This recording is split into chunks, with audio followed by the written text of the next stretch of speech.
Page number 20। आज का हमारा मारिया मोंटेसरी के दर्शन के अनुसार विद्यालय गतिविधियों एवं शिक्षा के कंसेप्ट को स्पष्ट कीजिए। ठीक है। Maria Montessori, doctor Maria Montessori उन महान एजुकेनिस्ट में से, उन महान शिक्षाविदों में से एक थी जिन्होंने शिक्षा के क्षेत्र में क्रांति ला दी। इनका जन्म 31 अगस्त 1870 में हुआ। मारिया इटली की पहली महिला थी जिसने 1896 में डॉक्टर ऑफ मेडिसिन की डिग्री से विभूषित किया गया। मोंटेसरी के दर्शन के अनुसार विद्यालय गतिविधियां तथा शिक्षा। भाई पहले तो इसका क्या है, इसके बर्थ वगैरह के बारे में ही बताया गया है। अब देखो, स्कूलिंग एंड एजुकेशन, दर्शन के अनुसार विद्यालय गतिविधियां और शिक्षा। डॉक्टर मोंटेसरी के अनुसार शिक्षा वह सक्रिय साधन है जिससे एक बच्चे का जीवन व्यापकता को प्राप्त करता है। बच्चे के अंदर विभिन्न व उच्च प्रकार के गुण होते हैं जो हमारे व अध्यापक द्वारा विकसित किए गए गुणों से भी उत्तम होते हैं। उनका संपूर्ण प्रयास बच्चों में व्यक्तिगत रूप से छिपी अंदरूनी शक्तियों का विकास करना था। उनका दर्शन इस प्रकार है। ठीक है, देखो भाई क्या है, मारिया मोंटेसरी ने अपने कुछ व्यूजन दिए एजुकेशन को लेकर। ठीक है, वो ये मानती थी कि एजुकेशन क्या है, एक सक्रिय साधन है, एक एक्टिव फैक्टर है। यानी कि एजुकेशन क्या है, जब आप सक्रिय होकर, ये नहीं है कि आप सो गए क्लास में तो आप पढ़ लिए, नहीं, मतलब पूरी तरह से कंसंट्रेशन के साथ किया गया एक काम है। यानी कि आपका एक्टिव रहना उसमें बहुत ज़्यादा जरूरी है। और ये क्या है, बच्चों के अंदर क्वालिटीज़ लेके आती है। ठीक है, जो हमारे टीचर द्वारा डेवलप किए गए गुणों में से उत्तम होते हैं। यानी कि हमारे अंदर जो क्वालिटीज आती हैं ये हमारे टीचर के द्वारा डेवलप किए गए हैं। ठीक है, उनका पूर्ण प्रयास, यानी कि एक टीचर का पूर्ण प्रयास ये रहता है कि वह अपने स्टूडेंट को, अपने बच्चों को व्यक्तिगत तौर से उनके अंदर छिपी हुई जितनी भी पावर्स हैं उनको डेवलप करे। ठीक है, इनकी फिलॉसफी क्या थी, वातावरण में स्वतंत्रता होनी चाहिए। मोंटेसरी का विश्वास था कि अगर हम बच्चे को कोई काम दे रहे हैं शिक्षा के, तो हमें उसको स्वतंत्रता देनी चाहिए। स्वतंत्रता दे, यानी कि स्वतंत्रता का मतलब ये नहीं है कि उनको अनुशासन से ही बाहर निकाल दें, नहीं, अनुशासन में रहते हुए बच्चे को हमें प्रेरित करना चाहिए और उन्हें स्वतंत्रता देनी चाहिए। मान लो मैंने उसको कुछ काम दे दिया तो उसके सिर पे नहीं बैठे रहना, हमें बच्चे को फ्री छोड़ो, भाई इतना टाइम है आपके पास, टाइम भी दे दिया। टाइम क्या हो गया, अनुशासन हो गया कि भाई इतना टाइम है आपके पास, या तो पढ़ लो या खेल लो, कि 1 घंटे के बाद मैं आपका ये काम चेक करूंगी। ठीक है, तो वातावरण में स्वतंत्रता, बच्चे को स्वतंत्रता भी मिल गई। 1 घंटे में वो इजीली कैसे भी करे, कैसे ना करे। ठीक है, आंतरिक व स्वयं विकास, डॉक्टर मोंटेसरी का मानना था कि बच्चे का डेवलपमेंट अंदर से ही करना शिक्षा का मेन ऑब्जेक्टिव है। बच्चा वह शरीर है जो विकसित होता रहता है और स्वतंत्रता का सिद्धांत बच्चे के जो डेवलपमेंट को डायरेक्ट प्रभावित करता है। टीचर का कार्य खाली टीचिंग करना नहीं है, बल्कि बच्चे को क्या है, गाइडलाइंस देना भी है। ठीक है, कि बच्चे के डेवलपमेंट में सहायक है और बच्चे की उत्तमता को बाहर लाता है। ठीक है, आगे है व्यक्तिगत का सिद्धांत। अब क्या है, पर्सनैलिटी का सिद्धांत। मोंटेसरी के अनुसार दो बच्चे एक जैसे नहीं हो सकते, ना तो शारीरिक रूप से ना मानसिक रूप से। सब बच्चों की जो पर्सनैलिटी है वो सबकी अलग है। ठीक है, तो एक टीचर को सबकी पर्सनैलिटी को समझना जरूरी है। इसलिए पर्सनैलिटी अचीवमेंट बच्चों के लिए खुशी और प्रेरणा का स्रोत बनती है। वे इनाम या किसी भी प्रकार से रिवॉर्ड के पक्ष में बिल्कुल नहीं है। उनके अनुसार बच्चे का अपना डेवलपमेंट ही एक सच्ची और एकमात्र खुशी है। वो ये मानती है कि मुझे कोई रिवॉर्ड नहीं चाहिए, मैं बच्चे को डेवलप कर रही हूँ, मुझे कोई रिवॉर्ड नहीं चाहिए, मेरी तो खुशी इसी में है कि बच्चे क्या है, अपना बच्चों की डेवलपमेंट हो। आगे स्वयं शिक्षित होने का सिद्धांत। आगे क्या बताया गया भाई, स्वयं शिक्षित होने का सिद्धांत। बच्चा स्वयं द्वारा शिक्षित होने से ही सच्चा डेवलपमेंट कर पाता है। स्वयं द्वारा शिक्षित यानी कि जब हमारी इंटरनल, जब हम हमारे अंदर मन से ये इच्छा होती है कि हम पढ़ना चाहते हैं, वही डेवलपमेंट वो लेकर आना चाहती है। यानी कि किसी के प्रेशर से नहीं पढ़े, बच्चा अपने स्वयं इंटरनल फीलिंग से, इंटरनल जो उसके अंदर मोटिवेशन आता है उससे पढ़े। स्वयं द्वारा शिक्षित। ये शब्द दिया उसने। उसके बाद है गत्यात्मक रूप से निपुणता। संपूर्ण मांसपेशियां ट्रेनिंग से ही गतिशील निपुणता प्राप्त की जा सकती है। मांसपेशियां क्रियाएं बच्चे में अन्य क्रियाओं को भी विकसित करती हैं। ठीक है, तो ये था बेटा नेहा, पेज नंबर 20 पढ़ रहे हैं हम मारिया मोंटेसरी की जो फिलोसफी है स्कूल एक्टिविटी को लेकर उसके बारे में। ठीक है, page number 20। Okay ma'am, good morning. ठीक है, तो भाई क्या क्या दिया मोंटेसरी ने, सबसे पहले बता दिया ये कहाँ की थी भाई,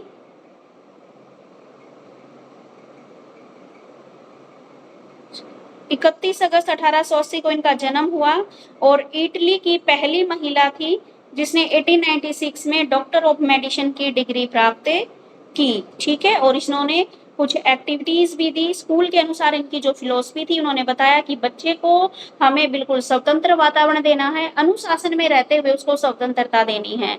दूसरा, बच्चे का इंटरनल और स्वयं की डेवलपमेंट करनी है, बच्चे की पर्सनैलिटी का सिद्धांत उन्होंने दिया। स्वयं शिक्षित होने का सिद्धांत किया कि बच्चे की इंटरनल मोटिवेशन को हमें जगाना है ताकि बच्चा अपने मन से पढ़े, दूसरे बंदे को उसको कहना ना पड़े कि भाई अपनी बुक्स खोल ले और पढ़ ले। आगे गत्यात्मक रूप से निपुणता। गत्यात्मक रूप से निपुणता इसने जो मोटर डेवलपमेंट है उसके बारे में भी यहाँ पे बात की है। ठीक है, कि संपूर्ण जो भी मांसपेशियां ट्रेनिंग से ही गतिशील निपुणता प्राप्त की जा सकती है। तो बच्चे की क्या है, अन्य एक्टिविटीज को भी डेवलप करती है, जैसे उसकी लिखने की, चित्रकला की, ठीक है, बोलने की, ये सारी चीजें। आगे है बेटा पेज नंबर 20 पढ़ रहे हैं राजरानी।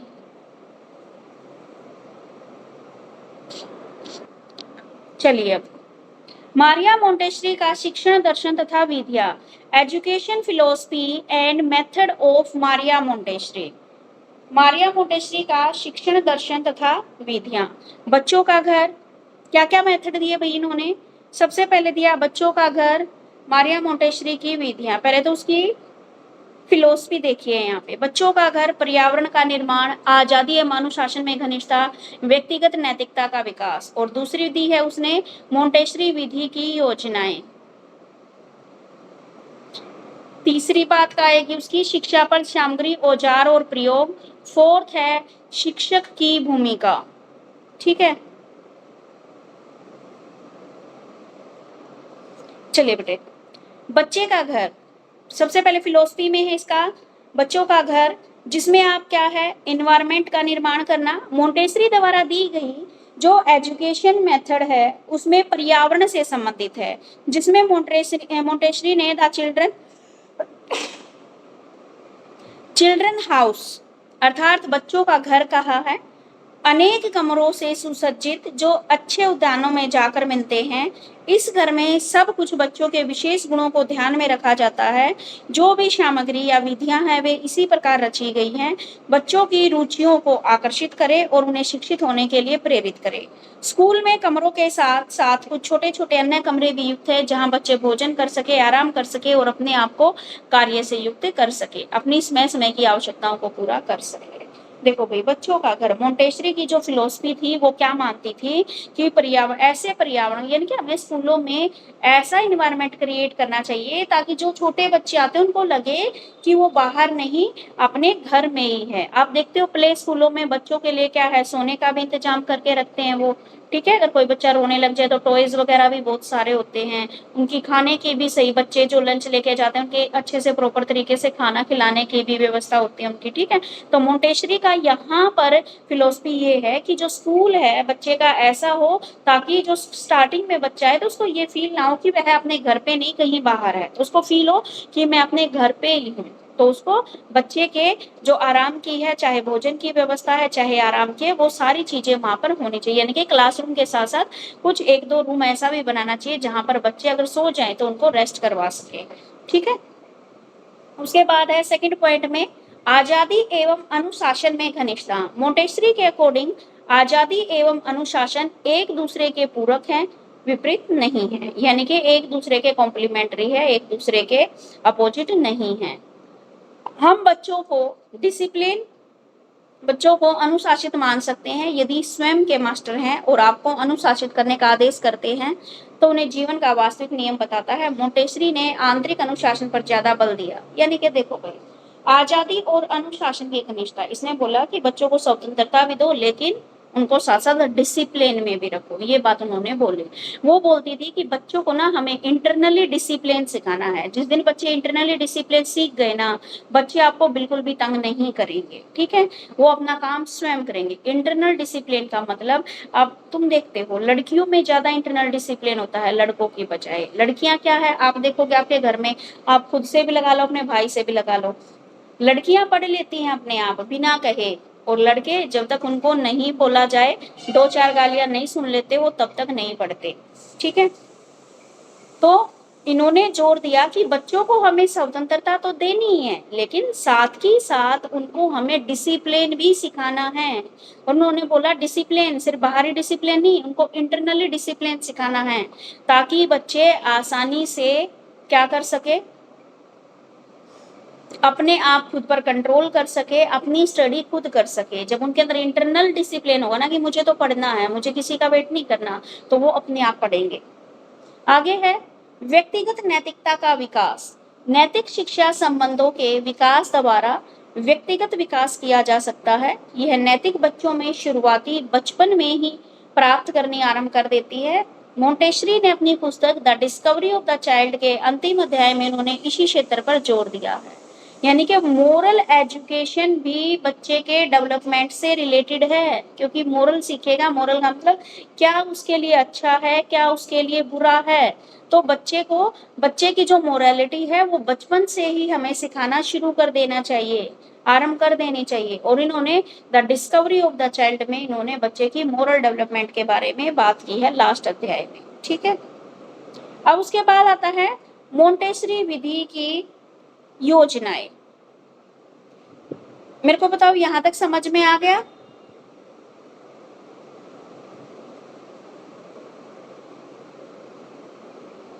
Yes ma'am.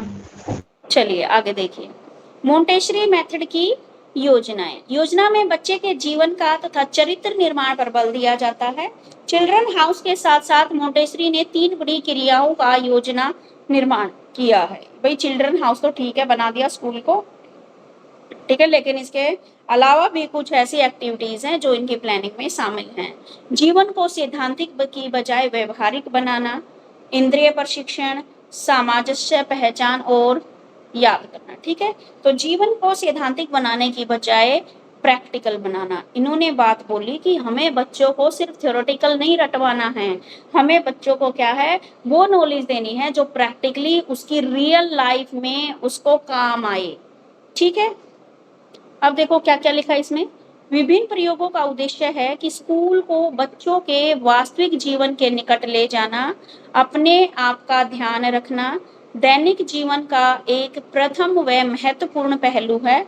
उसको सिखाया जाता है कि अपने हाथ धोना, अपने दांतों पर ब्रश करना, नाखून साफ करना, कंघी करना, अपने कपड़े व्यवस्थित रखना, अपने जूते पॉलिश करना, अपने जूते बांधना आदि, कमरे में झाड़ू लगाना, झाड़ साफ सफाई करना आदि प्रकार के ट्रेनिंग देने चाहिए। मोंटेसरी विधि में जिम्नाजियम के लिए बच्चों को प्रेरित करने का भी प्रावधान है, ताकि वे अपनी शारीरिक गतिविधियों से समायोजित हो सके। यानी कि बच्चे को हमें सिर्फ स्कूलों में थ्योरेटिकल नॉलेज ही नहीं देनी, उसके साथ साथ ये सारी प्रैक्टिकल नॉलेज भी हमें बच्चे को देनी है, ठीक है। बल्कि आजकल के बच्चे ये नहीं करते।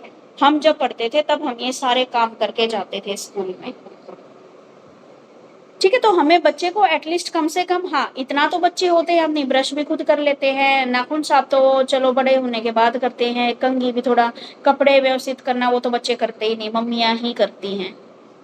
जूते पॉलिश करना, अपने फीते बांधना, कमरे में झाड़ू साफ सफाई, कुछ काम भाई एक दो ही काम करते हैं आजकल के बच्चे, झाड़ू साफ सफाई तो वो करते ही नहीं, ठीक है। तो इन्होंने बोला कि थ्योरेटिकल के साथ साथ हमें बच्चे को ये भी सिखाना है कि बेटा अपने काम आप स्वयं करो, कम से कम आप ये काम तो करो। उसके बाद है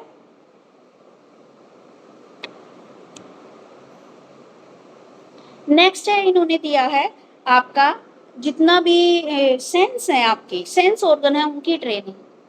सेंस ट्रेनिंग आपकी तार्किक योग्यता, सोच विचार शक्ति से अत्यंत व ज्यादा महत्वपूर्ण है, ठीक है। यानी कि जो आपकी इंद्रियां हैं, सुनना, सूंघना, आपका सुनना, बोलना, ठीक है, ये टेस्ट करना, ये सारी चीजें, इनकी ट्रेनिंग भी बहुत जरूरी है। आत्म शिक्षा इंद्रियों के डेवलपमेंट से ही संभव है।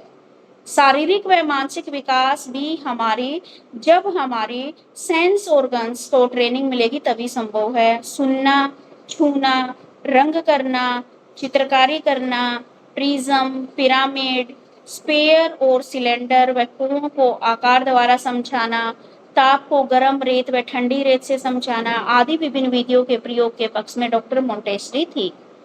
ठीक है, क्या बताया इन्होंने कि हमें क्या है, बच्चे को सेंस ऑर्गन के द्वारा ट्रेनिंग देनी है, कैसे सुनना है, छूने से, रंग करना, चित्रकारी करना, स्पेयर सिलेंडर, कोई भी मान ली टेम्परेचर बच्चे को सिखाना है तो बच्चे को क्या है, थोड़ा सा अगर रेत ले ले, उसको एक तो ठंडा रेत ले ले, गर्म रेत ले ले, तो उस तरीके से बच्चे को एक्टिविटी भी हो जाएगी और उसको समझ में भी आ जाएगा कि गर्म होता है तो टेम्परेचर बढ़ता है और जब ठंडा होता है तो टेम्परेचर नीचे आता है। ठीक है, अब इन्होंने बच्चे को ट्रेनिंग देने का उद्देश्य दिया, ये 3 रूप हैं। ट्रेनिंग का उद्देश्य क्या है कि बच्चे को क्यों हमें ट्रेनिंग देनी चाहिए, तो सामंजस्य, इसमें 2 रंग दिखाए जाते हैं, टीचर दोनों ही तरफ संकेत करता बताता है और यह लाल है या नीला है। ठीक है, पहचान, फिर अध्यापक बच्चों को आदेश देता है कि मुझे लाल रंग दो, मुझे नीला रंग दो, और बच्चे दोनों को पहचान कर फर्क बता देते हैं। ठीक है, सामंजस्य, एक तो बच्चों को क्या है, कोऑर्डिनेट करना सिखाते हैं हम। इसमें 2 रंग दिखाई देते हैं, शिक्षक दोनों तरफ संकेत करता है। ठीक है, यह नीला है, यह लाल है। पहचान, फिर बच्चे को क्या है, अध्यापक बच्चे को आदेश देता है कि मुझे लाल रंग ला कर दो, मुझे नीला रंग ला कर दो, तो बच्चे दोनों की पहचान करके फर्क बता देते हैं। याद करना, बच्चे से फिर पूछा जाता है ये कौन सा है, पहला दिखाया, कौन सा है, दूसरा दिखाकर। ठीक है, तो ये है बच्चे के अंदर किस तरीके से हम उनको ट्रेनिंग दे रहे हैं। सबसे पहले कोऑर्डिनेशन करना सिखाया, यानी कि अलग अलग डिफरेंट डिफरेंट कलर्स के बारे में उनको बताया, फिर हम उसको आइडेंटिफाई करना बताते हैं कि भाई ये वाला कलर दिखा मुझे ये पता, फिर याद करना सिखाते हैं कि भाई अब आप इनको याद कर सकते हो। आगे है शिक्षाप्रद सामग्री, औजार और प्रयोग। बच्चों द्वारा जो भी मटेरियल है स्वयं बनाने की प्रेरणा देनी चाहिए ताकि उन्हें संपूर्ण ज्ञान प्राप्त हो सके। विभिन्न प्रकार के कौशल जैसे लेखन, पठन तथा अंकगणित आदि विभिन्न प्रयोगों द्वारा व तकनीकी एवं सामग्री द्वारा सिखाए जाते हैं, लेकिन आपकी मांसपेशियों को सुदृढ़ बनाने के लिए होता है। लेखन के लिए बच्चों को अक्षर ज्ञान दिया जाता है, फिर उच्चारण बताया जाता है, फिर पढ़ना सिखाया जाता है। यह पहले छोटे स्तर पर फिर बड़े स्तर पर होता है। ठीक है, बच्चे को क्या है भाई, जो उनको जिससे उन्हें कुछ मोरल मिले ऐसी एजुकेशन उनको देनी है, ऐसे टूल्स उनको प्रयोग में लाने हैं। ठीक है, उनके स्किल्स को डेवलप करने के, उनको लिखना पढ़ना, उनको मैथ की भी नॉलेज देना। ठीक है, बच्चे अक्षर ज्ञान सीखेंगे, फिर उच्चारण सीखेंगे, पढ़ना सीखेंगे। ठीक है, फिर छोटे स्तर से ऐसे करके वो बड़े लेवल पे पहुंच जाते हैं। आगे शिक्षक की भूमिका, मोंटेसरी के अनुसार टीचर को एक ऑब्जर्वर की भूमिका यहाँ पर निभानी चाहिए। उसे देखना चाहिए कि बच्चे कैसे कर रहे हैं, क्या कर रहे हैं, बस उसको डायरेक्शन देनी कि बेटा आपको ये काम ऐसे करना, आपको करना नहीं है उसका काम, आपको जस्ट एक ऑब्जर्वर की भूमिका यहाँ पर निभानी और बच्चों को गाइडलाइंस देनी है। ठीक है, मोंटेसरी स्वयं एक डॉक्टर, एक वैज्ञानिक और एक पुजारी के रूप में कार्य करती रही। वह बच्चों की प्रोग्रेस का ऑब्जर्वेशन करती रही, वह साइंटिफिक वैज्ञानिक के रूप में कार्य करती और बच्चों के प्रति एक पुजारी की तरह विनम्र है। वह बच्चों की प्रत्येक समस्या को पहचान कर उसका सुझाव प्रस्तुत करती, तो वह डॉक्टर के रूप में कार्य करती। तीनों भूमिकाएं निभाने के लिए अध्यापक में मार्गदर्शन की तथा निपुणता से हर चीज की व्यवस्था करने की योग्यता होनी चाहिए। तो ये था कामारिया मोंटेसरी का दर्शन। ठीक है, उसकी फिलोसफी क्या थी एजुकेशन को लेकर, समझ में आ गया।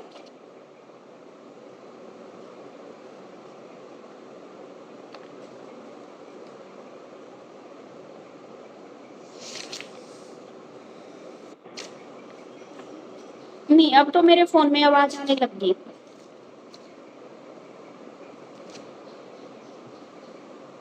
चलिए नेक्स्ट क्वेश्चन पढ़ो भाई, कौन सा बच्चा पढ़ेगा।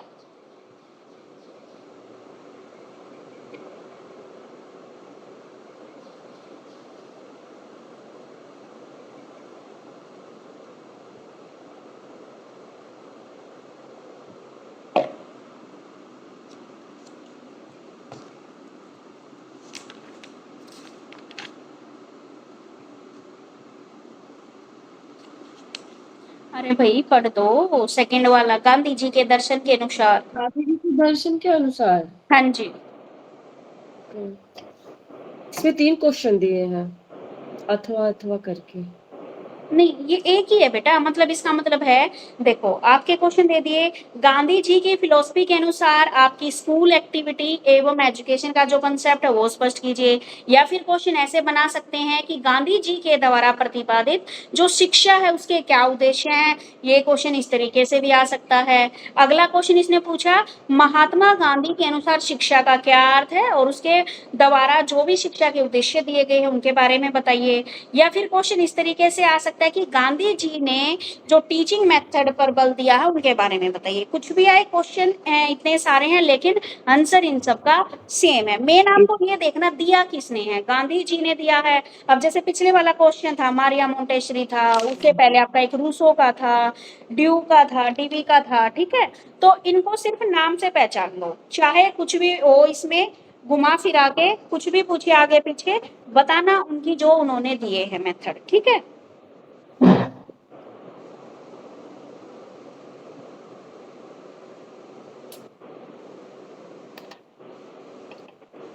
मैम इसका आंसर है गांधी जी के दर्शन के अनुसार विद्यालय गतिविधियां तथा शिक्षा। महात्मा गांधी ने शिक्षा पर कई ग्रंथ नहीं लिखा, इसीलिए उनके शिक्षा संबंधित विचारों की व्यवस्थित रूप से जानकारी नहीं मिलती है। उन्होंने समय समय पर अपने विचारों की व्यवस्थित रूप से जानकारी नहीं मिलती है। उन्होंने समय समय पर अपने विचारों की संभाव तथा हरिजन पात्र में अनेक लेखों में व्यक्त किए। गांधी जी का शिक्षा दर्शन जीवन दर्शन के अनुरूप ही है। उनका जीवन दर्शन कर्म योग का प्रारंभ है। यह भारतीय परंपरा के बिल्कुल अनुकूल जीवन के परम लक्ष्य मुक्ति में विश्वास रखते थे तथा कर्म योग की साधना के द्वारा इनकी प्राप्ति पर बल देते थे। गांधी जी के लिए गांधी जी के लिए सत्य ही ईश्वर है और अहिंसा कर्म योग की साधना। संसार के अधिकांश लोग इन्हें एक महान राजनीतिक ही मानते हैं, लेकिन उन्होंने राजनीतिक क्रांति के साथ साथ सामाजिक क्रांति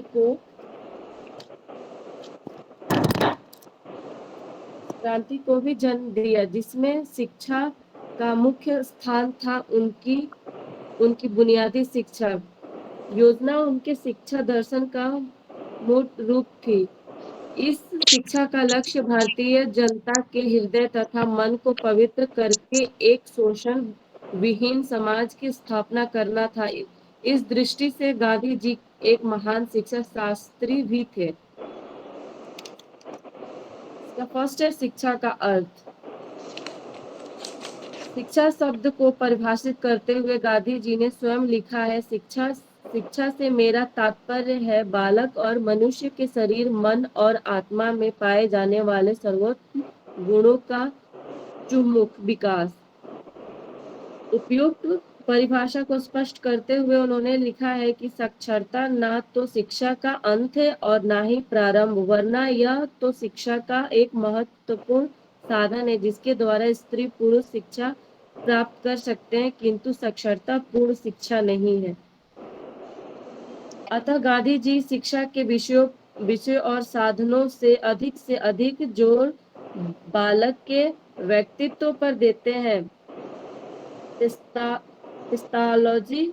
क्रिस्टोलॉजी की भांति गांधी जी भी बालक के सर्वतोमुखी संगीतपूर्ण विकास में विश्वास करते थे। उनके विचार में मनुष्य केवल शरीर बुद्धि हृदय आत्मा नहीं है, बल्कि इन सबसे सामंजस्यपूर्ण विकास में ही शिक्षा का सारा और उनकी पूर्णता निहित है। शिक्षा की व्याख्या करते हुए गांधी जी ने कहा कि शिक्षा को बालक और बालिका के संपूर्ण व्यक्तित्व को विकसित करना चाहिए। कोई भी शिक्षा ठोस नहीं कही जा सकती है जो बालक व बालिका को एक उपयोगी नागरिक नहीं बनाती है। मनुष्य की पूर्णता उस व्यक्ति पूर्ण विकास से है। अतः शिक्षा का यह अनिवार्य कर्तव्य है कि वह मनुष्य के शरीर, मन और आत्मा का संगीत पूर्ण विकास करे। इस प्रकार हम देखते हैं कि गांधी जी शिक्षा का अर्थ व्यापक रूप से ग्रहण करते हैं, जिसके अंतर्गत संपूर्ण जीवन समाविष्ट है। इसीलिए उन्होंने शिक्षा उद्देश्य की विस्तृत रूप में विवेचना की है। ओके, एक मिनट, सेकंड इतना समझा दो बेटा, पहले इतना समझा दो, फिर कर देखना, फिर आगे पढ़ना। देखो भाई, गांधी जी की फिलोसफी के अनुसार उन्होंने क्या बताया। देखो, गांधी जी ने शिक्षा के ऊपर कोई ग्रंथ तो नहीं लिखा, लेकिन समय समय पर जो उनकी पत्रिका निकलती थी, एक हरिजन नामक से एक पत्रिका निकलती थी, उसमें उसने कुछ अपने लेख लिखे हैं। ठीक है, गांधी जी की जो एजुकेशन की फिलोसफी थी वह उसकी लाइफ फिलोसफी के अनुरूप ही थी। वो क्या मानते थे, कर्म योग को महत्व देते थे, यानी कि हमें काम करना सीखना चाहिए। उनका मेन उद्देश्य ये था कि हमें ऐसी एजुकेशन प्राप्त करनी है जिससे हम अपना जीवन यापन कर सके, अपना कोई काम कर सके। ठीक है, उन्होंने अहिंसा के मार्ग को अपनाया। वे एक महान राजनीतिक थे। उन्होंने राजनीतिक क्रांति के साथ साथ सामाजिक क्रांति को भी जन्म दिया, यानी कि अभी पहले थोड़ा उसके बारे में बताया गया गांधी जी के बारे में। वो क्या थे, इस शिक्षा का लक्ष्य भारतीय जनता के हृदय तथा मन को पवित्र करके एक शोषण विहीन समाज की स्थापना करना था। इस दृष्टि से गांधी जी एक महान शिक्षा शास्त्री भी थे। अब आता है उनका मेन एजुकेशन से रिलेटेड क्या मीनिंग उन्होंने दिया। उन्होंने, गांधी जी ने लिखा कि एजुकेशन का तात्पर्य जो बच्चा है या कोई मनुष्य है, उसके शरीर, मन और आत्मा, उसके जितने भी गुण हैं, उन सभी गुणों को हमें डेवलप करना है। ठीक है, ओवरऑल डेवलपमेंट करनी है। चाहे उसका करेक्टर आ गया, चाहे उसके सांस्कृतिक गुण आ गए, चाहे सामाजिक गुण आ गए, ठीक है, चाहे इंटेलेक्चुअल डेवलपमेंट आ गई, चाहे फिजिकल, यानी कि ओवरऑल डेवलपमेंट की तरफ इन्होंने बातें की गई है। ठीक है, उन्होंने ये भी लिखा कि जो हमारा साक्षरता है वह ना तो शिक्षा का अंत है और ना ही शिक्षा का प्रारंभ है। यह तो शिक्षा का एक महत्वपूर्ण साधन है जिसके द्वारा चाहे स्त्री है चाहे पुरुष है शिक्षा प्राप्त कर सकते हैं, किंतु साक्षरता पूर्ण शिक्षा नहीं है। ठीक है, साक्षरता यानी कि आप पढ़ गए, पूरा साक्षर हो गए, आप पहले इलिटरेट से आप क्या है, पढ़े लिखे बन गए, तो वो ही शिक्षा नहीं है। शिक्षा का मतलब हमारा ओवरऑल डेवलपमेंट है। हम यानी कि अब देखो, बच्चे डिग्रियां तो ले जाते हैं, डिग्रियां ले जाते हैं, नॉलेज उनको कुछ है नहीं, तो ऐसी शिक्षा उन्होंने व्यर्थ मानी है। ठीक है, तो यानी कि साक्षरता ही पूर्ण नहीं है, हमें जो हमारी डेवलपमेंट है वो हमें पूर्ण बनाती है, ये बात इन्होंने बोली है। गांधी जी ने शिक्षा के विषयों और साधनों से अधिक जोर बालक के व्यक्तित्व पर देते हैं। ठीक है, जो गांधी जी है वो शिक्षा के विषय और साधनों से अधिक जोर बालक के व्यक्तित्व पर देते हैं। ठीक है, वो बोलते हैं कि इतने सब्जेक्ट है और उसकी बजाय मेन फोकस है वो बच्चे के पर्सनैलिटी पर देते हैं। पेस्टोलॉजी की भांति गांधी जी ने भी बालक की ओवरऑल डेवलपमेंट पर विश्वास किया है। उनके अनुसार उनकी शरीर, बुद्धि, हृदय, आत्मा ही नहीं बल्कि उनके जो सामंजस्य पूर्ण डेवलपमेंट है उसकी शिक्षा का भी सार उन्होंने दिया है। शिक्षा को बालक और बालिका के संपूर्ण व्यक्तित्व को विकसित करना चाहिए। कोई भी शिक्षा ठोस नहीं कही जा सकती और बालक और बालिका का एक उपयोगी नागरिक नहीं बनाती है। मनुष्य की पूर्णता उस व्यक्ति के, देखो भाई, घुमा फिरा के एक ही बात कही गई है कि जो इन्होंने ध्यान दिया, इन्होंने बोला कि हमें अगर जो शिक्षा देनी है तो हमें ऐसी शिक्षा देनी है जिसको, देखो, एक तो इनकी शिक्षा को बुनियादी शिक्षा माना गया था। ठीक है, जो जीवन यापन करने के लिए शिक्षा दी जाती। इन्होंने बोला कि खाली डिग्रियां लेने का कोई फायदा नहीं है, हमें उनकी ओवरऑल डेवलपमेंट करनी है ताकि वे पढ़ के कुछ कमा खा सके। ठीक है, ये शिक्षा के ऊपर महात्मा गांधी ने बल दिया था। साफ सीधी बात है, इतना लंबा चौड़ा ना लिखने की बजाय आप टू द पॉइंट लिख दो। ठीक है, आगे बात समझ में, शिक्षा का अर्थ।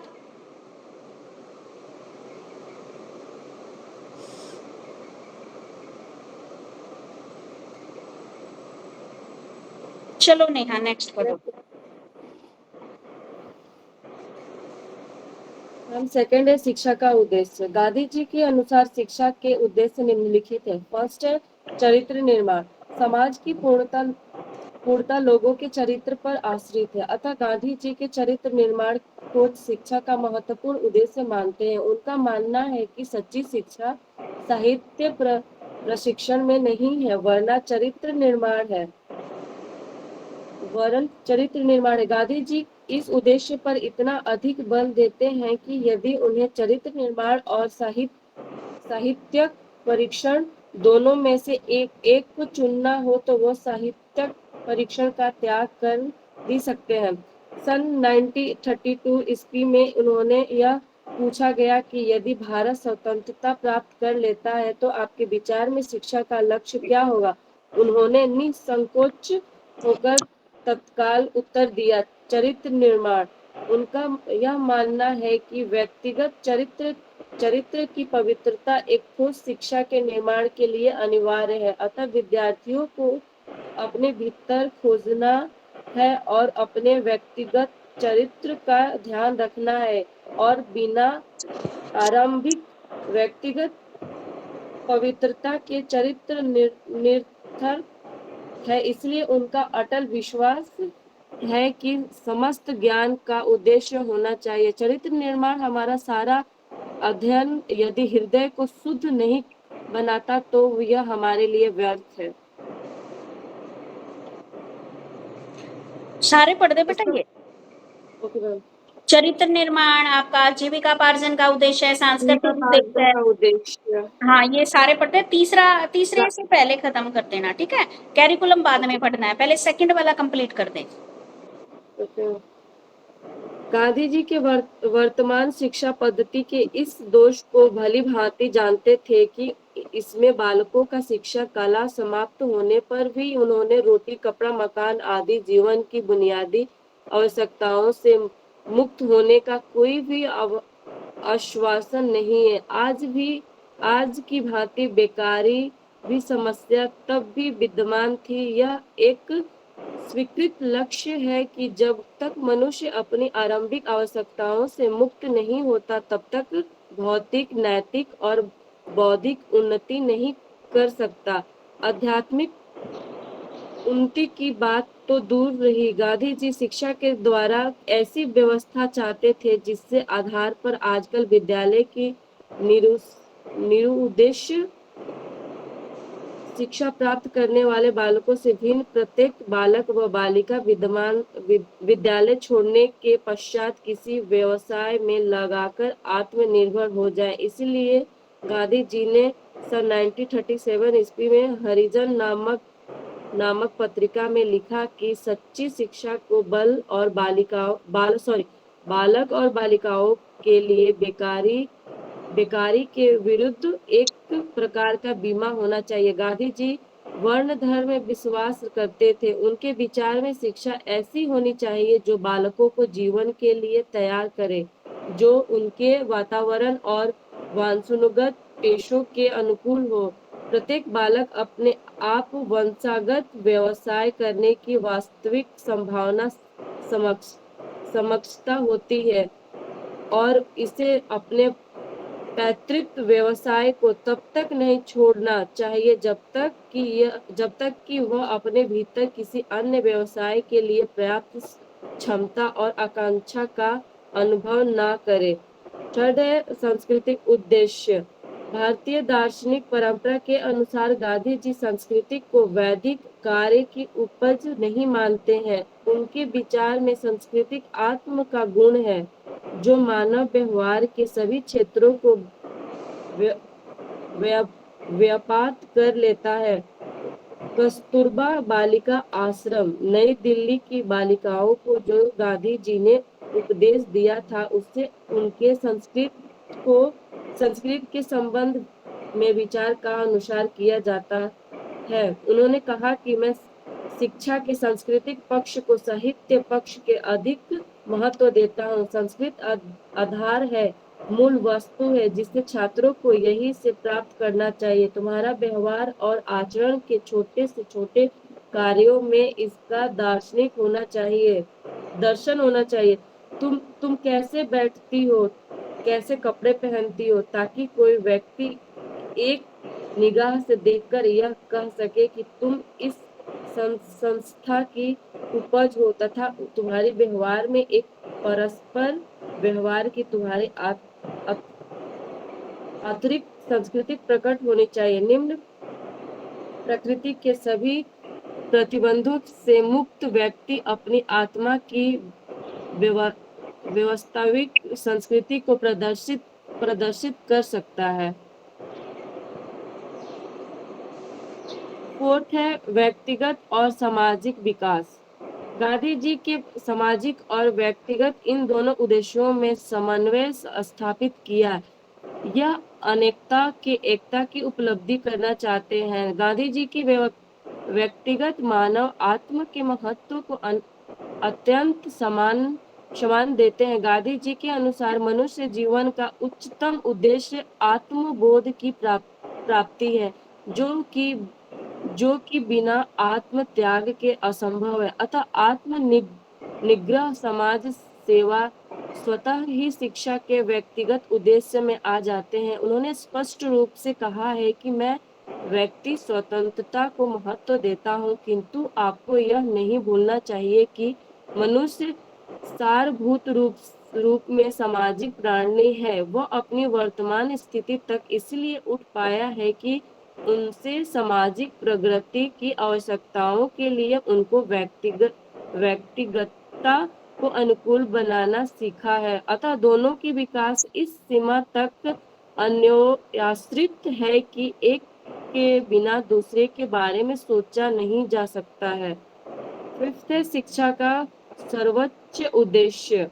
भारत की आदर्शवादी दार्शनिक परंपरा के अनुकूल गांधी जी का विश्वास है कि जीवन और शिक्षा का अंतिम उद्देश्य आत्मा की प्राप्ति है, क्योंकि आत्मा का विकास करना चरित्र निर्माण करना है और यह व्यक्ति को ईश्वरीय ज्ञान और आत्मबोध की ओर अग्रसर होने की सहायता पहुंचाता है। गांधी जी के उपनिषदों की भांति स्वामी दयानंद व विवेकानंद ही भांति समाज में रहते हैं। आत्मबोध प्राप्त करने में ही विश्वास करते थे।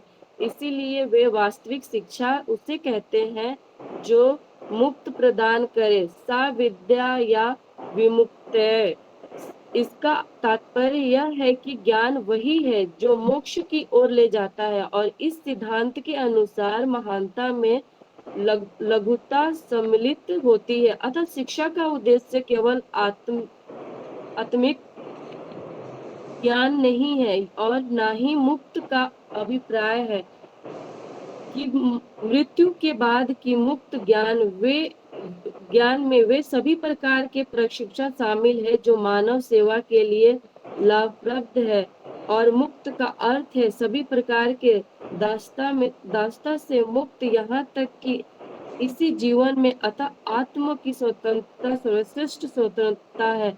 संक्षेप में गांधी जी की शिक्षा के द्वारा आत्म विकास के लिए आत्माधिक स्वतंत्रता दिलाना चाहते थे। देखो बेटा, इनके एजुकेशन के क्या ऑब्जेक्टिव थे गांधी जी के, यानी कि उन्होंने शिक्षा को लेकर क्या उद्देश्य रखे।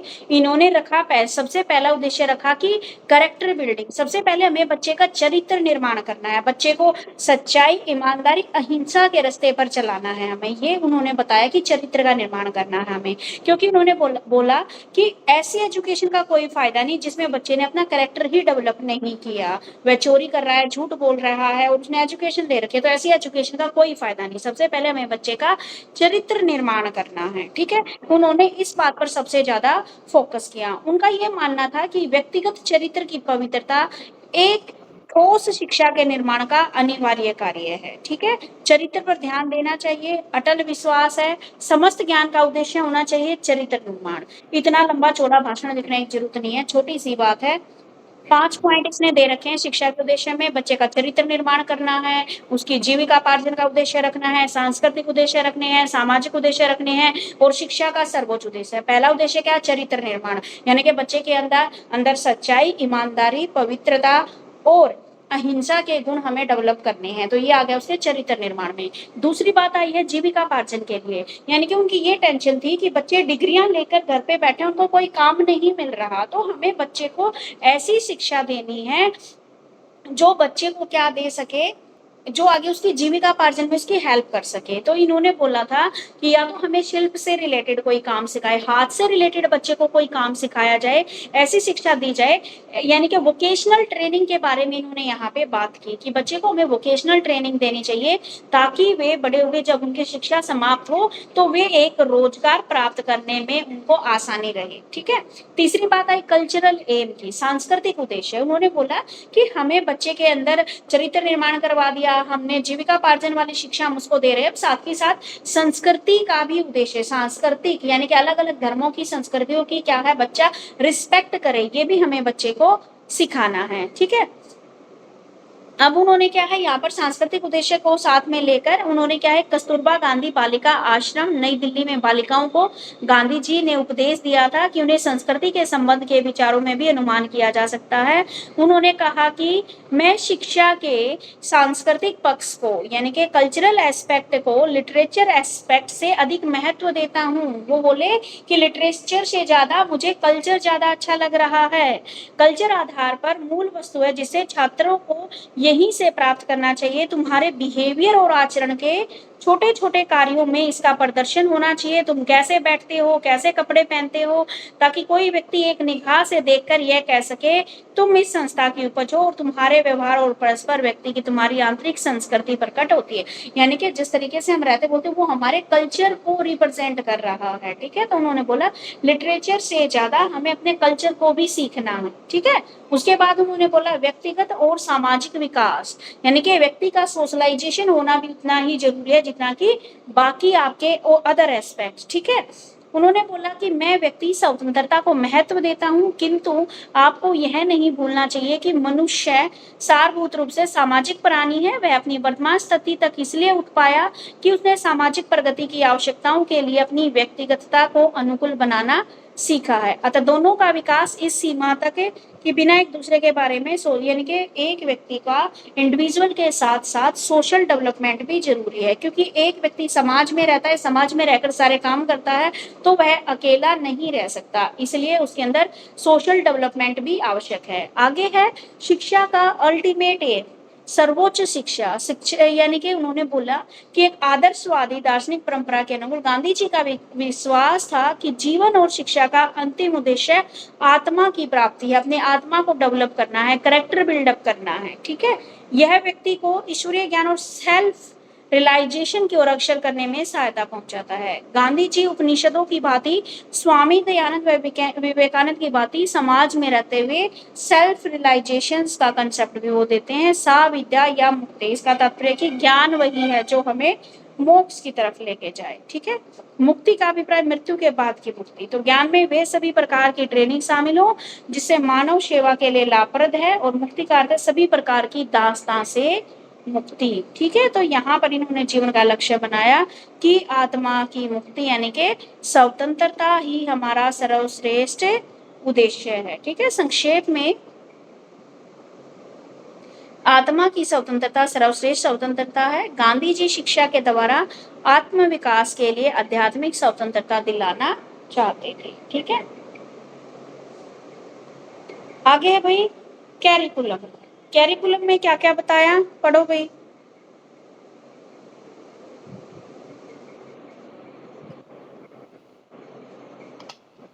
गांधी जी की प्रचलित विद्याभ्यास और उसमें कराने की रीति को दोषपूर्ण पाते हैं। उनका मानना था कि अच्छा विद्या विद्याभ्यास वह है जिसके द्वारा हम आत्म को, अपने आप को, ईश्वर को, सत्य को पहचानने, इस पहचान के लिए किसी को साहित्य ज्ञान की आवश्यकता हो सकती है, किसी को भौतिक शास्त्र की, किसी को कला की, परंतु इसका एकमात्र उद्देश्य आत्मदर्शन होना चाहिए। अतः गांधी जी के बड़े ही मनोवैज्ञानिक ढंग से चार मुख्य प्रकार की मानवीय प्रकृति की ओर संकेत किया है।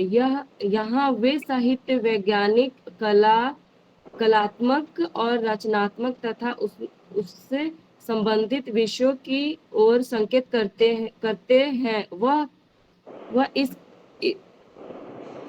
वह किसी भी ज्ञान एवं रुचि की अपेक्षा नहीं करते और प्रत्येक ज्ञान एवं कार्य को परम लक्ष्य की प्राप्ति का साधन स्वीकार करते हैं।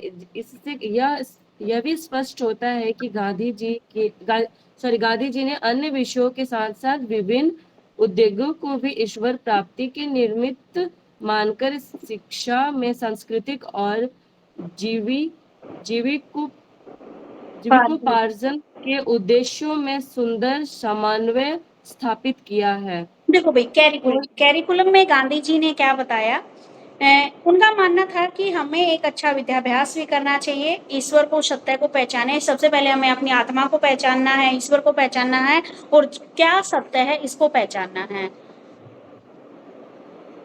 इन्होंने बोला कि हमें भौतिक शास्त्र, कला, इसके अतिरिक्त हमें सेल्फ फिलोसफी होनी चाहिए, आत्मदर्शन होना चाहिए। गांधी जी क्या है, बड़े ही साइकोलॉजिक ढंग से उन्होंने 4 प्रकार की विशेषताओं के बारे में यहाँ बात की। उन्होंने यहाँ पर साहित्य के बारे में भी बात की कैरिकुलम में, उन्होंने साइंस के बारे में भी बात की, उन्होंने यहाँ पर कलात्मक और रचनात्मक इनसे संबंधित विषयों की ओर यहाँ पे बात की। उन्होंने बोला कि कैरिकुलम में एक तो लिटरेचर को शामिल किया जाए, साइंस को शामिल किया जाए, कलात्मक यानी कि पेंटिंग वगैरह कोई करना चाहता है या हाथ की कला कोई सीखना चाहता है उसको शामिल किया जाए, और क्रिएटिविटी, इससे संबंधित रिलेटेड जो भी सब्जेक्ट है उनको अपने कैरिकुलम में रखना चाहिए। इससे ये स्पष्ट होता है कि गांधी जी अन्य विषयों के साथ साथ अलग अलग उद्योगों को भी ईश्वर प्राप्ति के निमित्त मानकर शिक्षा को कल्चरल और जीविकापार्जन के उद्देश्य के साथ कोऑर्डिनेट करना चाहते थे। ठीक है, आगे आपकी इनके टीचिंग मेथड।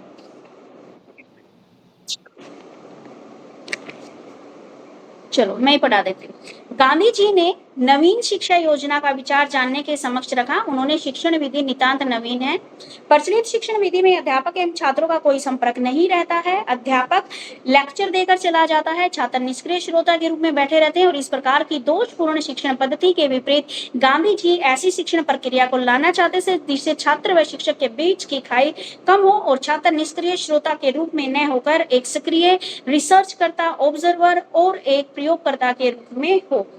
गांधी जी शिक्षण विधि में गांधी जी महत्वपूर्ण परिवर्तन चाहते थे और वे शिक्षण का माध्यम मातृभाषा हो, शिक्षण पुस्तकीय नहीं होकर क्राफ्ट केंद्रित होनी चाहिए। इसे केवल मनोरंजन का साधन न मानकर चरित्र निर्माण का भी साधन मानते थे। इस क्राफ्ट सेंटर्ड एजुकेशन के द्वारा वे बालकों को हाथों की शिक्षा देना चाहते थे। क्राफ्ट शिक्षण केंद्रित विधि क्रिया का अनुभव करना, उन्होंने जिसका अभिप्राय विभिन्न विषयों से अलग अलग विषयों के रूप में न होकर कोऑर्डिनेटेड ज्ञान देना क्राफ्ट शिक्षण का केंद्र बिंदु होता था, और यही विषय क्राफ्ट से संबंधित किए जाते थे। गांधी जी ने शिक्षा को जो नवीन योजना भारत के समक्ष रखी, उसके श्रम को आध्यात्मिक और नैतिक महत्व प्रदान किया गया है। शिक्षण विधि में सहयोगी क्रिया, नियोजन, यथार्थ, पहलकदमी और व्यक्तिगत उत्तरदायित्व पर बल दिया। देखो भाई, टीचिंग मेथड।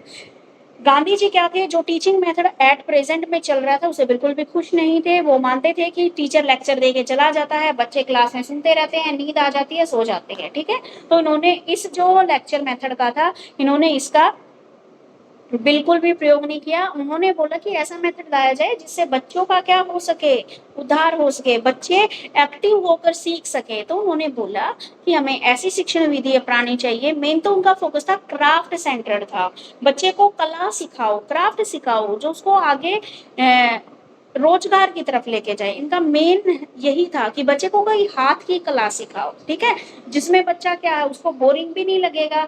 पढ़ना बच्चों को बोरिंग लगता है तो बच्चों को बोरिंग भी नहीं लगेगा, वो काम भी सीख जाएंगे और उनकी पढ़ाई भी हो जाएगी।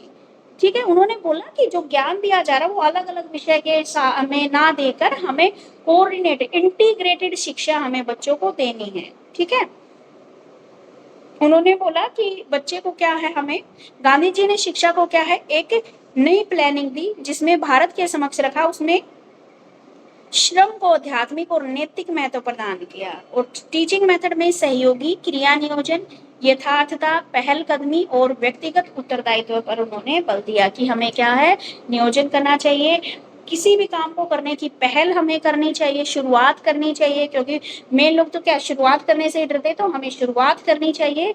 और व्यक्तिगत उत्तरदायित्व पर भी हमें बल दिया, यानी कि खुद की रिस्पॉन्सिबिलिटी भी होती है किसी काम की, इस पर भी बल दिया। आगे है आपकी बेसिक एजुकेशन। गांधी जी ने शिक्षा में प्रचलित जो प्रचलित थी शिक्षा, उससे वो पूरी तरह से असंतुष्ट थे, वो सेटिस्फाई नहीं थे, इसलिए इन्होंने बेसिक शिक्षा की तरफ ध्यान दिया। उन्होंने बोला कि भारत की वर्तमान शिक्षा योजना केवल बेकार है और निश्चित रूप से हानिप्रद भी है। बहुत से बालक तो मानो अपने माता पिता के लिए अपने पारिवारिक पेशे को ही होते जा रहे हैं, बुरी आदतें पड़ जाती है, वे शहरी ढंग अपनाने लगते हैं, कुछ विषयों में तो उन्हें अल्प ज्ञान हो जाता है, परंतु इसे और कुछ भी कहा जाए यह शिक्षा नहीं है। ठीक है, वो मानते थे कि बच्चे क्या है, औरों की देखा देखी वो करना शुरू कर देते हैं, बुरी आदतें लग जाती है, शहरी ढंग को अपनाना शुरू कर देते हैं। तो गांधी जी ने सोचा कि देश की जो पॉलिटिकल स्वराज मिल भी जाएगा तो भी सामाजिक और आर्थिक स्वराज देश में तब तक नहीं आ सकता। ठीक है, मान उन्होंने बोला कि चलो भारत आजाद भी हो गया तो भी बच्चों के माइंड में वही जो अंग्रेजों ने भर रखा है कि ऐसे पढ़ना है, इंग्लिश पढ़नी है, ये करना है, वही चलेगा। इन्होंने मेन किसके ऊपर फोकस किया कि हमें अपनी मातृभाषा के रूप में के उसमें हमें पढ़ना है। ठीक है, तो शिक्षा को राष्ट्र आवश्यकताओं के अनुरूप नहीं बनाया था। उन्होंने बेसिक शिक्षा का दर्शन देश के सम्मुख रखा और बेसिक शिक्षा गांधी जी की देश को एक अनुपम भेंट थी। ठीक है, अब जो मातृभाषा का जो कंसेप्ट आया वो गांधी जी की विचारधारा से ही हमारी एनईपी में आया। ठीक है, तो इनका मेन ऑब्जेक्टिव क्या था कि बेसिक शिक्षा दी जाए, बच्चे को ऐसी शिक्षा दी जाए जिससे वह बड़ा होकर अपना जीविका अर्जन कर सके। ठीक है, तो ये था गांधी जी का, समझ में आ गया सबको? Yes ma'am. Yes ma'am. ठीक है, आगे है आपकी रविंद्रनाथ टैगोर के दर्शन के अनुसार विद्यालय गतिविधि और शिक्षा के कंसेप्ट। ठीक है, आरती पढ़ो बेटा रविंद्रनाथ टैगोर के फिलोसफी।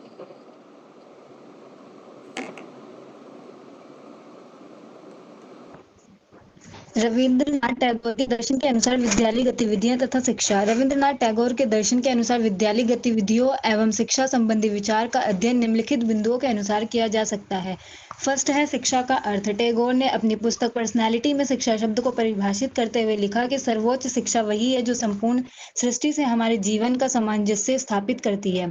टैगोर प्रचलित शिक्षा के घोर विरोधी थे क्योंकि वे शिक्षा बालक को समय से पहले ही प्रकृति की गोद से छीनकर उसे कक्षा की चारदीवारी में तथा कुछ दिन पश्चात दफ्तर या फैक्ट्री में बंद कर देती थी।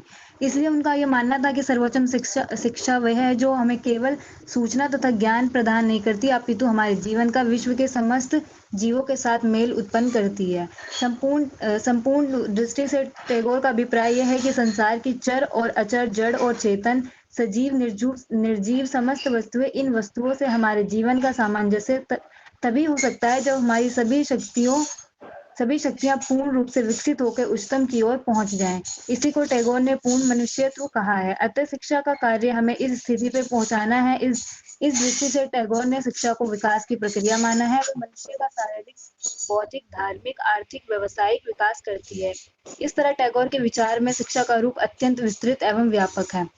देखो भाई, शिक्षा का क्या अर्थ बताया है टैगोर जी ने, यानी कि जैसे गांधी जी ने अपने विचार प्रस्तुत किए, ऐसे ही रविंद्रनाथ टैगोर ने भी शिक्षा को लेकर अपने कुछ मत प्रस्तुत किए। तो टैगोर ने एक पुस्तक लिखी जिसका नाम था पर्सनैलिटी, उसमें उसने शिक्षा के बारे में लिखा।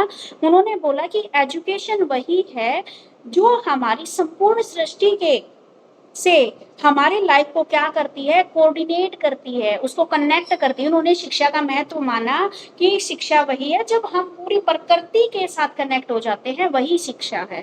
ठीक है, वो क्या थे, जो एक्चुअल में जो प्रेजेंट में जो वहां पर शिक्षा चल रही थी उसके घोर विरोधी थे। क्या था, बच्चे को क्या है, एक्चुअल में तो जो विरोध है वो आज भी यही है। बच्चे को क्या है, छोटे से कोई हम प्रकृति की गोद से उठाकर स्कूल में डाल देते हैं। पहले वह स्कूल की चार दीवारी में रहता था, फिर कॉलेज या फिर किसी फैक्ट्री में बंद हो जाएगा। तो इन्होंने बोला कि यहाँ पे तो शिक्षा का ऐसा सिस्टम चला हुआ है कि बच्चा पहले स्कूल की चार दीवारी में कैद हो जाता है, फिर ऑफिस में, नौकरी वगैरह में, प्रकृति को तो वह भूल ही जाता है। ठीक है, तो वो मानते थे कि बच्चे को हमें क्या है, प्रकृति के साथ भी कनेक्ट करना है। ठीक है, टैगोर ने क्या है इसके लिए एक कंप्लीट मैनहुड कहा है। शिक्षा का कार्य हमें इस स्थिति पर पहुंचाना है ताकि हमारी ओवरऑल डेवलपमेंट हो। इसमें उन्होंने फिजिकल डेवलपमेंट, इंटेलेक्चुअल डेवलपमेंट, हमारी religious development, economic development, vocational development, ये सारी चीजें इन्होंने अपनी इसमें डाली है। अब देखो, तुम जितने भी व्यूज पढ़ोगे ना, चलो तुम्हें किसी का भी कोई भी पॉइंट याद ना रहे, तो एक तो क्या है, ओवरऑल डेवलपमेंट सबके में मिलेगा, चाहे तुम्हें याद हो चाहे ना हो, ये पॉइंट पक्का बना के आ जाना, ठीक है। ओवरऑल डेवलपमेंट, सर्वांगीण विकास, उसमें आप ये लिख दोगे कि ये चाहते हैं शारीरिक विकास भी हो, बौद्धिक विकास भी हो, धार्मिक विकास भी हो, ठीक है। और दूसरा, और इनको क्या करोगे आप, कुछ भी याद ना हो तो इनको अलग अलग करके लिख देना कि शारीरिक विकास चाहता है, बौद्धिक विकास चाहता है, ये चाहता है, सामाजिक विकास चाहता है, ठीक है। तो 4-5 पॉइंट ऐसा करना, कॉमन पॉइंट निकाल लो इनके, 10 पॉइंट कॉमन, कि एक रविंद्रनाथ टैगोर से उठाया। मेन तो इनका क्या उद्देश्य है वो तो लिखना ही है भाई, अलग अलग पॉइंट इनकी जो शिक्षा के उद्देश्य हैं, सबके एक जैसे शिक्षा के उद्देश्य मिलेंगे। अब देखो, इसका पहला क्या है पॉइंट, शिक्षा का उद्देश्य है मनुष्य को मनुष्य बनाना। दूसरा उद्देश्य है शारीरिक और मानसिक विकास का उद्देश्य है। तीसरा, अनंत मैं व्यक्त करता हूँ, ठीक है। आगे ना शारीरिक और मानसिक विकास का उद्देश्य है। तो 4-5 पॉइंट कॉमन निकाल लो, कोई भी क्वेश्चन आए वही लिखाओ, क्योंकि इतने सारे व्यक्ति हैं, किसी का याद नहीं रहेगा। और कौन सा चेक करने वाले को तुम्हारा याद है सब कुछ, बिल्कुल भी याद नहीं है। हमारे जैसे टीचर ही वहां पे जाके चेक करते हैं, ठीक है। तो अब देखो कितने पॉइंट याद रह जाएंगे, जिसमें मैं खुद पढ़ा रही हूँ, मेरे को कौन सा सारे पॉइंट लर्न रह जाएंगे पेपर के टाइम पे। जो मेन आगे आते हैं, मेन पॉइंट वही याद रहते हैं। तो मेन पॉइंट ओवरऑल डेवलपमेंट सब में लिख के आना है, जिसमें शारीरिक मानसिक विकास की बात आ जाए वो भी सब में लिख के आना है, और अच्छा सामाजिक विकास भी सब में लिख के आना है। ये तो चीजें हैं ही, और 1-2 पॉइंट आप जोड़ देना, ठीक है। तो शिक्षा के ऑब्जेक्टिव क्या है, पढ़ो बेटे। फर्स्ट है मनुष्य को मनुष्य बनाना। टैगोर के अनुसार शिक्षा का उद्देश्य है मनुष्य को मनुष्य बनाना। उनके अनुसार मनुष्य को जो जिस रूप में देखता है वह उसी के अनुसार शिक्षा का लक्ष्य निर्धारित करता है और लक्ष्य के अनुरूप ही समस्त शिक्षा की व्यवस्था करता है। मनुष्य को 3 रूपों में देखा जा सकता है। फर्स्ट, वह एक जीव है। सेकंड, वह एक सामाजिक जीव। और थर्ड, वह आत्मा है। भारतीय आदर्शवादी परंपरा के अनुसार मनुष्य के प्रथम 2 रूपों की सार्थकता तीसरे रूप में अंतर्गत रहने में ही है। मनुष्य का वास्तविक रूप आत्मा है। मनुष्य जीव ही नहीं वरन सामाजिक जीव है। अतः वह केवल अपनी रक्षा न करके बल्कि वह समाज के प्रति भी अपने दायित्व को समझता है, इसलिए वह पशु पक्षियों से श्रेष्ठ है। लेकिन मनुष्य को केवल सामाजिक जीव कह देने से भी उसके पूर्ण स्वरूप का परिचय नहीं मिलता, वरन उसके पूर्ण परिचय एवं उसके जीवन का समग्रता का बोध तभी प्राप्त हो सकता है जब हम उसे आत्मा के रूप में देखें। टैगोर ने जीव धर्म व समाज धर्म दोनों एवं आत्म उपलब्धि प्राप्त करने की साधना को ही शिक्षा का महत्वपूर्ण लक्ष्य माना है। सेकंड पॉइंट है सारा ही पढ़ शारीरिक तथा मानसिक विकास। मैम पढ़ दें आगे? हाँ पढ़ दो, टीचिंग मेथड से पहले खत्म कर देना। सेकंड है शारीरिक तथा मानसिक विकास का उद्देश्य। टैगोर का ये मानना है कि स्वस्थ मन के लिए स्वस्थ शरीर परम आवश्यक है। अतः उन्होंने इस बात पे बल दिया कि शिक्षा का प्रथम उद्देश्य यही होना चाहिए शारीरिक विकास के लिए। टैगोर ने पेड़ों पर चढ़ने, तालाब में गोता लगाने, फूलों को तोड़ने तथा प्रकृति के साथ अनेक प्रकार की शैतानियां करके खेल कूद तथा व्यायाम को आवश्यक बताते हुए पौष्टिक भोजन पे बल दिया। थर्ड है अनंत मैं व्यक्त करता हूँ। ये ब्रह्म के अनंत स्वरूप के अंतर्गत है। अतः इसके लिए कला, साहित्य, संगीत इत्यादि का अध्ययन अनिवार्य है। देखो बेटा, ऑब्जेक्टिव वही बात आ गई, मनुष्य को मनुष्य बनाना, ठीक है। यानी कि मनुष्य के अंदर उसको जो जानवरों जैसा व्यवहार करता है उसको हटा के मनुष्य को एक मनुष्य बनाना है, कि वह एक जीव है, सामाजिक जीव है, उसकी भी आत्मा है, उसको एक आदर्शवादी परंपरा हमें देनी है, ठीक है। पशु पक्षियों से भी श्रेष्ठ है, ठीक है। सामाजिक जीव किसे कहा गया है, उन्होंने क्या है, आत्म उपलब्धि, सेल्फ रियलाइजेशन प्राप्त करने की शिक्षा का लक्ष्य यहाँ पे माना है। लास्ट वाली में भी आई थी आत्म उपलब्धि, सेल्फ रियलाइजेशन या सेल्फ एक्चुअलाइजेशन की बात पीछे भी आई थी। तो पहला पॉइंट है मनुष्य का मनुष्य बनाना। दूसरा पढ़ाऊंगी नहीं, शारीरिक और मानसिक विकास का उद्देश्य, हर एक में आया है ये। लास्ट बताया इन्होंने, अनंत में व्यक्त करता हूँ। यह ब्रह्म के अनन्य स्वरूप के अंतर्गत है, अतः इसके लिए कला, साहित्य, संगीत इत्यादि का अध्ययन अनिवार्य है। ठीक है। उसके बाद देखो टीचिंग मेथड। टीचिंग मेथड में इन्होंने बताया बालक की प्रकृति के अनुरूप होना चाहिए। ठीक है। इन्होंने बोला जो भी से आप टीचिंग मेथड है वो चाइल्ड सेंटर्ड होना चाहिए, टीचर सेंटर्ड नहीं है। टीचर सेंटर्ड तो क्या है, टीचर आता है लेक्चर देके चला जाता है। ठीक है। चाइल्ड सेंटर में आ गया कि बच्चे को हमें क्या है, एक्टिविटी बेस्ड यहाँ पर हमें मेथड अपनाना है। उसके बाद खेल व काम का समन्वय, बच्चे के अंदर क्या करना है, हमें उसका काम भी करवाना है, साथ ही साथ उसके गेम भी करवाने हैं और उनमें कोऑर्डिनेशन रखना है। ये नहीं कि सारा दिन आप पढ़ाई पढ़ाई कराओ, बच्चों का एक पीरियड ऐसा भी लगाओ जिसमें वो खेल सकें। ठीक है। और उसके बाद है भ्रमण के समय पढ़ाना। टैगोर का विश्वास था कि कक्षा में पढ़ाई जाने वाली शिक्षा का प्रभाव न तो बालक के मस्तिष्क पर पड़ता है न ही उसके शरीर पर। हमें क्या है, बच्चे को एजुकेशनल टूर भी करवाने चाहिए, क्योंकि जितना बच्चा वहां से देख के सीखेगा ना, इतना वह पढ़ के नहीं सीख सकता। ठीक है। तो भ्रमण के समय पढ़ाना शिक्षण की सर्वोच्च विधि है। उसके बाद क्रिया विधि। क्रिया विधि में क्या दिया इन्होंने, क्रिया सिद्धांत की विशेष महत्व प्रदान किया। उनका मानना था कि क्रिया शरीर व मस्तिष्क दोनों को शक्ति देती है। इसके अनुसार बालक को किसी भी हस्तकला में आवश्यक प्रशिक्षण दिया जाना चाहिए। पेड़ पर चढ़ना, कूदना, दौड़ना, फल तोड़ना, हंसने, चिल्लाने, अभिनय करने के शिक्षण की आवश्यक प्रविधि या युक्ति के रूप में स्वीकार किया गया। ठीक है।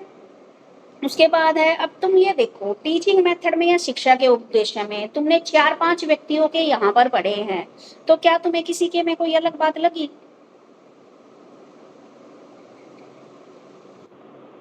मैम सब आपस में थोड़ा बहुत मिलता जुलता सा था। हाँ जी, तो यही बोल रही हूँ, सबके ना कॉमन पॉइंट याद कर लो, चाहे कोई सा भी आए इसमें, उसी में वो पॉइंट लिख दो। शिक्षा का अर्थ तो देखो भाई सबका देखना पड़ेगा तुम्हें कि किसने किस शिक्षा के ऊपर बल दिया, किसने किस।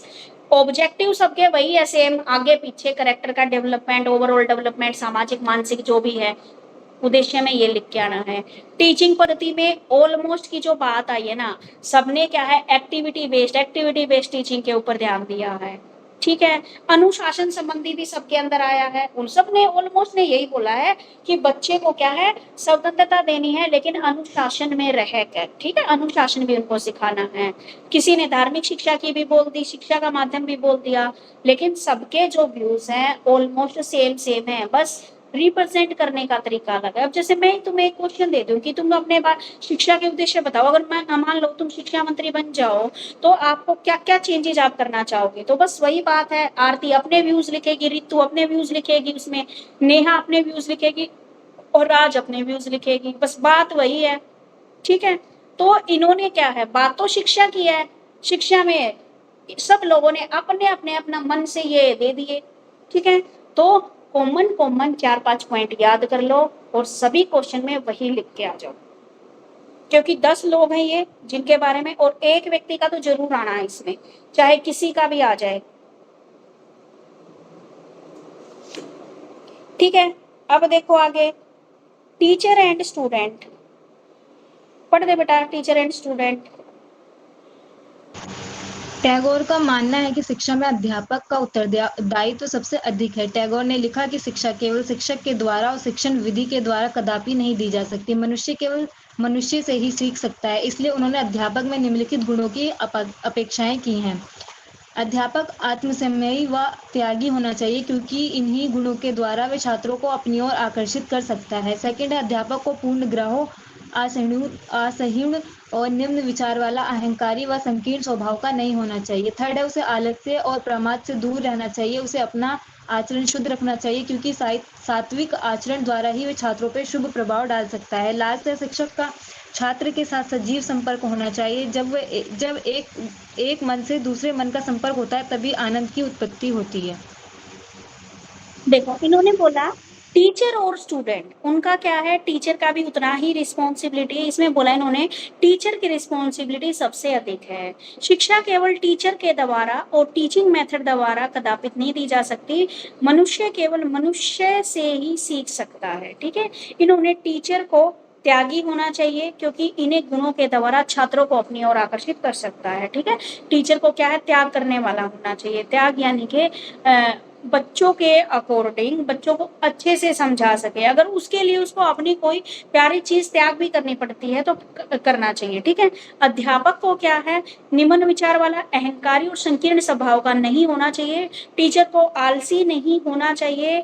शिक्षक का छात्र के साथ सजीव संपर्क होना चाहिए। इनके टीचर ऐसा हो जो अपने स्टूडेंट से उनकी क्या प्रॉब्लम है उनको सुने। ऐसा नहीं है कि एकदम से आया और डंडे से फटाफट कर दिया, ठीक है, तो उससे बच्चे डरेंगे। हमें टीचर को ऐसा होना चाहिए कि जैसे वो एक दोस्त की तरह व्यवहार कर सके, ताकि बच्चे इजीली अपनी प्रॉब्लम उनके साथ शेयर कर सके, ठीक है। उसके बाद है आपकी अनुशासन से संबंधी क्या विचार है, धार्मिक शिक्षा और शिक्षा का माध्यम, तीनों एक साथ पढ़ देना आरती। Okay ma'am. अनुशासन संबंधी विचार, टैगोर के अनुशासन संबंधी विचार भी महत्वपूर्ण है क्योंकि वे आंतरिक अनुशासन, स्व अनुशासन या प्रबोधपादक अनुशासन की स्थापना करना चाहते थे। इसलिए गुरुदेव दंड एवं पुरस्कार दोनों के विरोधी हैं। उनका मत है कि ऐसा वातावरण बनाया जाए कि इन दोनों की आवश्यकता ही ना रहे। शिक्षा में बालकों को दंड देने की जो परिपाटी चली आ रही है, उन्होंने उसका सदैव विरोध किया। उन्होंने स्वयं अपने अनुभवों से सीखा था कि विद्यार्थी को दंड देना किसी भी दशा में उचित नहीं है। बच्चों के स्वतंत्र विकास के पक्षपाती होने के कारण वे अपराध के लिए बालकों को दंड देने के विकास के पक्ष में नहीं है। उनका कथन है कि अपराध करना बालकों का काम है और क्षमा करना शिक्षकों का धर्म है। इसलिए बालक को नियंत्रण में नहीं रखा जाए तथा अधिकारी द्वारा बालक को दबाया नहीं जाए। नेक्स्ट है धार्मिक शिक्षा। भारत के प्राचीन दार्शनिक भारती टैगोर का विश्वास है कि अन्य विषयों की तरह धर्म की शिक्षा नहीं दी जा सकती। धर्म को नपे तुले रूप में विद्यार्थियों को ग्रहण नहीं कराया जा सकता। इसकी शिक्षा हेतु उपयुक्त वातावरण व धार्मिक जीवन के प्रकाश की अपेक्षा रहती है। इसलिए इसका मत है कि धार्मिक विषय विद्यार्थी को पढ़ाए नहीं जा सकते। जो धर्म की शिक्षा दे रहे हैं वे दुनिया को गुमराह बना रहे हैं। टैगोर ने धर्म को परिपूर्णता व सरलता का आदर्श माना है, लेकिन वर्तमान संसार में धर्म का प्रचलित रूप अत्यंत जटिल हो गया है, जिसके कारण संसार में शांति के स्थान पर अशांति धर्म के द्वारा फैल रही है। धर्म ने वर्तमान में जो विकृत रूप धारण कर रखा है, उसका कारण है कि हमने धर्म को अपने अनुरूप बनाने का प्रयत्न किया है, जबकि धर्म किस स्थान विशेष का काल विशेष के अनुसार नहीं होता है, उसका रूप नहीं बदलता, वरन वह अमर व सनातन है और अपने इसी रूप में सदैव धारण करने योग्य है। टैगोर का मानना है कि ब्रह्म की प्राप्ति के लिए किसी भी बाहरी आडंबरों की जरूरत नहीं है। कोई विशेष मुहूर्त छाटने की आवश्यकता नहीं है और ना कहीं दूर जाने की आवश्यकता है। जिस प्रकार दिन का प्रकाश देखने के लिए केवल आंख खोलने की आवश्यकता है, उसी प्रकार ब्रह्म को पाने के लिए केवल हृदय में तीव्र इच्छा जागृत करने की आवश्यकता है। उनके विचार में धर्म के अंतर्गत संपूर्ण मनुष्यता का समावेश है और धर्म जीवन के समस्त क्षेत्रों में। चलो पढ़ दिया बेटा सारा। Yes ma'am. ओके, अब देखो ने पढ़ा अनुशासन संबंधी जो आपकी डिसिप्लिन संबंधी थी, वो भी सेम सेम लग रही है कि यहाँ पर हमें इन्होंने बोला कि ना तो बच्चे को रिवॉर्ड देना चाहिए और ना ही बच्चे को पनिशमेंट देनी चाहिए, ठीक है। ये है कि बच्चे को ज्यादा दंड देंगे तो भी वो भी सही नहीं है, क्योंकि बच्चा क्या है अब क्या है, आजकल के बच्चे तो ऐसे हैं, अगर उनको ज्यादा शारीरिक दंड दे दिया तो वो क्या कर देते हैं, गलत बातें सोच लेते हैं, सुसाइड करना सोच लेते हैं, ठीक है। तो टैगोर ने उस टाइम पे ये बोला कि हमें बच्चे को ज्यादा यहाँ पर पनिशमेंट भी नहीं देनी है, ठीक है। अपराध करना बच्चों का काम है और क्षमा करना टीचरों का काम है, ठीक है। लेकिन उनको बच्चे को हम कंट्रोल में नहीं रख सकते, उन्होंने ये बोला, ठीक है। हाँ, लेकिन ना ही बच्चे को हमें दबाना है, लेकिन अनुशासन में उनको रखना है। ऐसा नहीं कि सब कुछ छूट दे दी, वो उथल पुथल मचा दे, जी नहीं, हमें उनको क्या है अनुशासन में रखना है, ठीक है। लेकिन ना तो उनको फिजिकल दंड देना और ना ही उनको हमें कोई रिवॉर्ड देना है। अब अनुशासन में रखना ये टीचरों की जिम्मेवारी है कि वो कैसे रखेंगे। उसके बाद धार्मिक शिक्षा, उन्होंने एजुकेशन ऑफ रिलीजियन वाली जो एजुकेशन थी उसके पक्ष में वो नहीं थे कि हमें किसी भी धर्म की शिक्षा नहीं देनी। भारत क्या है, एक सेक्युलर कंट्री है जहाँ पर सब धर्मों के लोग रहते हैं, तो हम स्कूलों में किसी भी स्पेसिफिक धर्म की शिक्षा नहीं देंगे। उसके बाद इन्होंने बताया शिक्षा का माध्यम, उन्होंने बोला कि शिक्षा का जो माध्यम है, जो विदेशी भाषा है, वो बिल्कुल भी ठीक माध्यम नहीं है। हमें जो हमारी जो भाषा है उस भाषा में हमें अपने बच्चों को पढ़ाना चाहिए, ठीक है। लेकिन आजकल तो क्या है, सब इंग्लिश मीडियम के पीछे भाग रहे हैं, ठीक है। लेकिन इनका ये मत था कि हमें अपनी भाषा में बच्चों को पढ़ाना है, ठीक है। तो राष्ट्रीय शक्ति का कितना भयंकर अपव्यय है कि देश के हजारों विद्यार्थियों की ऊंची कक्षाओं में उस विदेशी भाषा में व्यवहार करना पड़ता है जिसे सीखने की योग्यता उनमें नहीं है। हालांकि हमें सीखने की इच्छा है, मातृभाषा में शिक्षा पाने पर कि बालक का उचित विकास हो सकता है, ये इन्होंने भाषा के माध्यम में बोला। ठीक है, आगे बात समझ में? Yes ma'am. चलिए अब यस मैम। काम देती हूँ तुम्हें। कल छुट्टी है, परसों छुट्टी है, ठीक है। कृष्णमूर्ति के अनुसार विद्यालयी शिक्षा एवं शिक्षा के ये कृष्णमूर्ति है। आरती, आप पूरा पढ़ के आओगे, मंडे को आप एक्सप्लेन करोगे इस क्वेश्चन को। और मंडे को ना छुट्टी मत लगा लेना तुम चारों में से, क्योंकि 4 क्वेश्चन बचे हैं, चारों को एक दूंगी। नेक्स्ट वाला है विवेकानंद वाला। रितु, आप पढ़ के आओगे इसको और एक्सप्लेन करोगे, मैम। ठीक है। उसके बाद है भाई गीजू भाई के दर्शन, ठीक है। नेहा, आप करके आओगे इस क्वेश्चन को। और अरविंदो के दर्शन, ठीक है। अरविंदो की जो फिलोसफी है उसको राजरानी आप करके आओगे। एक रह गया है स्वामी दयानंद सरस्वती, इसको भी आरती ही करके आएगी, ठीक है आरती? Okay ma'am. ठीक है। ये दोनों अब मंडे को फिर ये यूनिट खत्म हो जाएगी, एक्सप्लेन करवाऊंगी तुम लोगों से। और